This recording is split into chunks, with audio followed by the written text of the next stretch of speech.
Imaginez une salle de bal, un lieu de rencontre, de culture. Durant 70 ans, c'est ce qu'a été la salle Stroh. Et aujourd'hui, 28 compagnons travaillent pour lui rendre son faste d'antan. Ce qu'on a déposé, c'était des anciens verres armés colorés, mais pas à la main, de façon très grossière. Il y a toute une étude qui a été faite autour de ce projet pour redonner une coloration à ce plafond.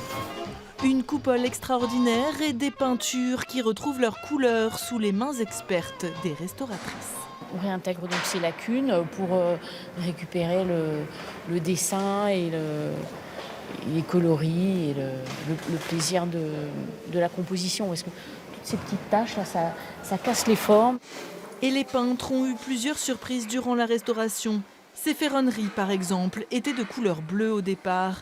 Le bas de ce mur, lui, a laissé apparaître ce motif, 400 mètres reconstitué à la main.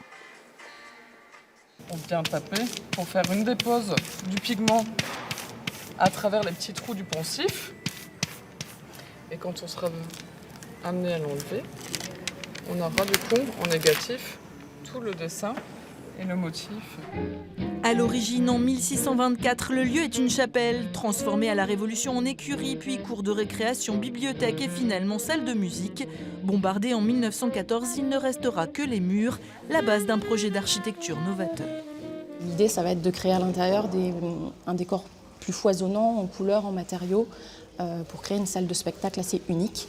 Et donc on va créer une coque en béton qui va être insérée à l'intérieur de la maçonnerie.